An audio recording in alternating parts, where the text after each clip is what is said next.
सभी का स्वागत है मेरे चैनल निताम गुरुजी वर्ल्ड में। आज हम देख रहे हैं एनटीपीसी 2024 में पूछे गए प्रीवियस ईयर के क्वेश्चन पेपर। वीडियो के अंत तक आप जरूर बने। वीडियो प्रतिदिन आप जीके जीएस के प्रीवियस ईयर क्वेश्चन पेपर पाने के लिए आप हमारे चैनल को जरूर सब्सक्राइब करें। आज का पहला प्रश्न है, ओजोन छिद्र कहाँ स्थित है? बताइए ओजोन छिद्र कहाँ स्थित है? तो इसका सही आंसर हो जाएगा ऑप्शन नंबर सी, अंटार्कटिका के ऊपर में स्थित है। ओजोन छिद्र का पता सर्वप्रथम 1985 में लगाया गया था। कब लगाया गया था? तो 1985 में पता लगाया गया था। ठीक है, किसके द्वारा? तो याद रखिएगा, जोसेफ फॉरमैन के द्वारा। ठीक है, याद रखिएगा। ठीक है, नेक्स्ट प्रश्न है, जैविक कचरे के निपटान का इनमें से कौन सा तरीका पर्यावरण के सर्वाधिक अनुकूल है? बताइए, जैविक कचरे के निपटान का इनमें से कौन सा तरीका पर्यावरण के सर्वाधिक अनुकूल है? तो इसका सही आंसर हो जाएगा ऑप्शन नंबर एक, कंपोस्टिंग है। ठीक है, याद रखिएगा, ये सभी प्रश्न आपके एनटीपीसी 2024 में पूछे गए हैं। आपके आगामी सभी एग्जामों के लिए बहुत ही महत्वपूर्ण है।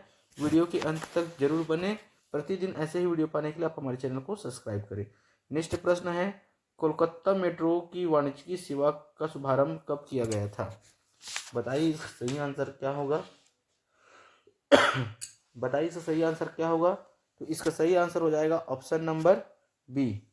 कब किया गया था? तो 1984 को, 24 अक्टूबर, याद रखिएगा, 24 अक्टूबर 1984 को किया गया था कोलकाता मेट्रो रेलवे सेवा का प्रारंभ। ठीक है, दिल्ली मेट्रो की शुरुआत कब किया गया था? तो याद रखिएगा, दिल्ली मेट्रो की शुरुआत हुई थी 24 दिसंबर 2002 को।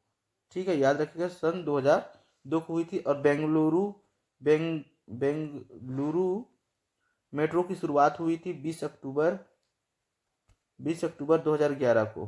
ठीक है, याद रखिएगा। ठीक है, और मुंबई मेट्रो की शुरुआत कब हुई थी? तो याद रखिएगा, मुंबई मेट्रो की शुरुआत हुई थी 8 जून 2014 को। ठीक है, याद रखिएगा, 8 जून 2014 को मुंबई मेट्रो की शुरुआत की गई थी। ठीक है, नेक्स्ट प्रश्न है,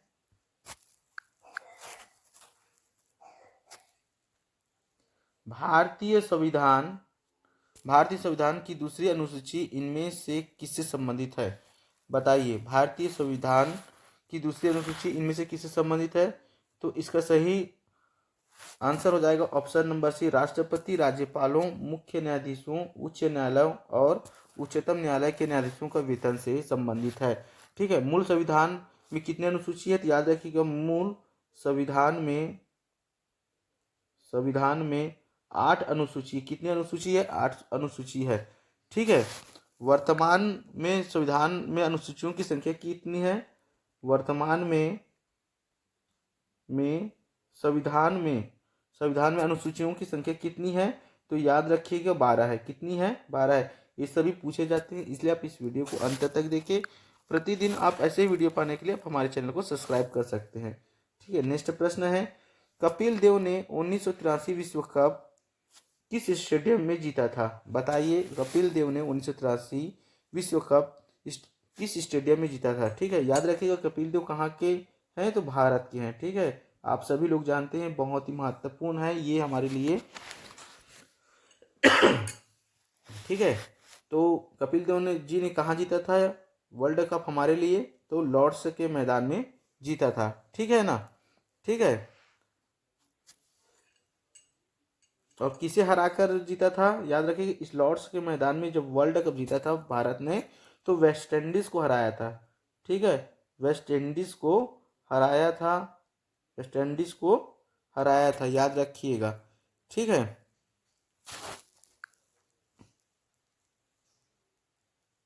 और याद रखिएगा, सर्वाधिक वर्ल्ड कप कौन सा देश ने जीता है? तो याद रखिएगा, सर्वाधिक वर्ल्ड कप जीतने वाला देश है ऑस्ट्रेलिया। कौन सा देश है? ऑस्ट्रेलिया देश है। ठीक है, कितनी बार जीता है? तो याद रखिएगा, 6 बार वर्ल्ड कप विजेता देश बना हुआ है। ठीक है, आपके लिए बहुत ही महत्वपूर्ण है। उसी प्रकार भारत ने दूसरी बार वर्ल्ड कप कब जीता है? तो याद रखिए, भारत ने दूसरी बार वर्ल्ड कप सन 2011 में महेंद्र सिंह धोनी MS धोनी के कप्तानी में जीते हुए हैं, ठीक है ना। याद रखिएगा MS धोनी के ने कप्तानी में जीते हैं, और किसे हराकर, तो याद रखिएगा श्रीलंका को हराकर, ठीक है। याद रखिए श्रीलंका को हराकर वर्ल्ड कप 2011 के विजेता बने थे भारत, ठीक है। नेक्स्ट प्रश्न है, असहयोग आंदोलन के बाद महात्मा गांधी के मुकदमे की सुनवाई करने वाले न्यायाधीश का नाम क्या था? बताइए, बहुत ही महत्वपूर्ण प्रश्न है। तो इसका सही आंसर हो जाएगा ऑप्शन नंबर सी, न्यायमूर्ति CN ब्रूमफील्ड ने, ठीक है। याद रखिएगा, ये सभी प्रश्न आपके लिए बहुत ही महत्वपूर्ण है, ठीक है। इसी में क्या हुआ था, इन्होंने 6 वर्ष की सजा दिया था। कितने वर्ष का? 6 वर्ष का सजा दिया हुआ था, ठीक है। 6 वर्ष का सजा दिया था, लेकिन स्वास्थ्य कारणों से 1924 में बिना शर्त छोड़ दिया था, ठीक है। स्वास्थ्य कारण जब बिगड़ा महात्मा गांधी जी का, तो 1924 में छोड़ दिया था, ठीक है।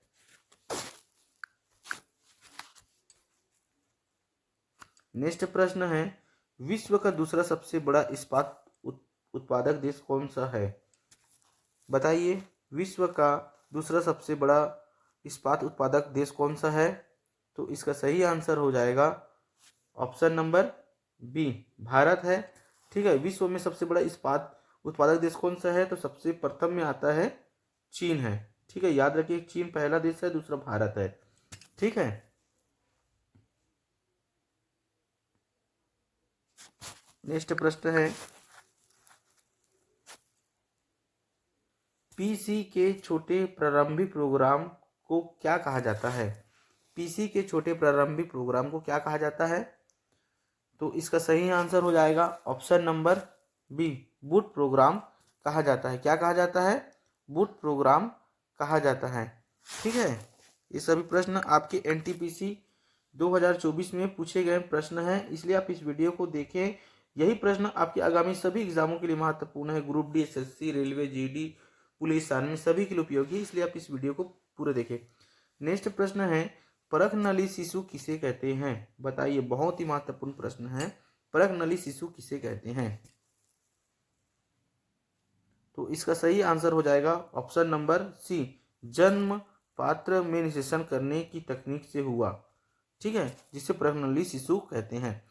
इसे क्या कहा जाता है? तो IVF भी कहा जाता है, ठीक है। इसका फुल फॉर्म यानी शॉर्ट फॉर्म क्या होता है? IVF भी कहा जाता है, ठीक है।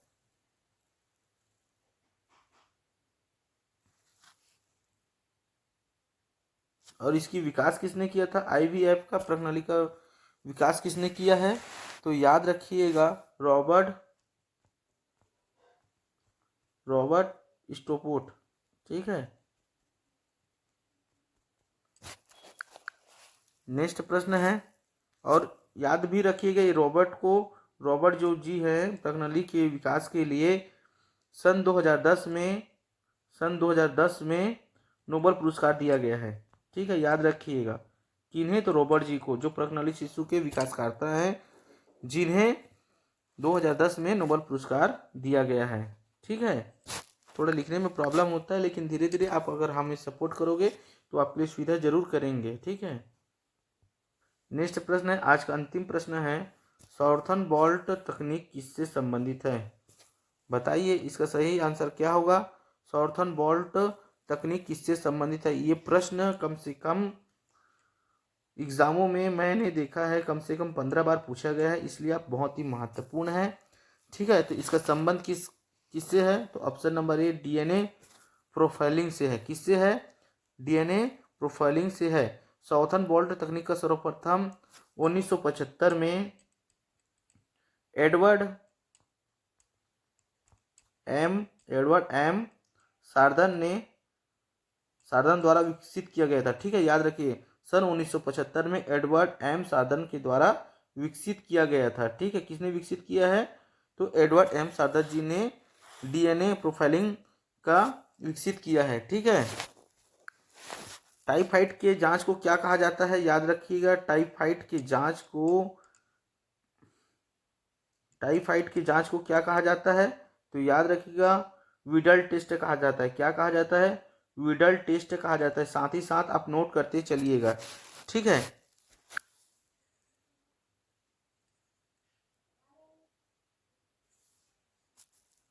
और एड्स की जांच के लिए क्या किया जाता है बताइए? एड्स की जांच के लिए, एड्स की जो जांच होता है उसे क्या कहा जाता है? तो एड्स की जांच को कहा जाता है एलिसा टेस्ट। क्या कहा जाता है? एलिसा टेस्ट कहा जाता है, ठीक है। एलिसा टेस्ट कहा जाता है, ठीक है। वीडियो अगर अच्छा लगे तो चैनल को जरूर सब्सक्राइब करें। धन्यवाद।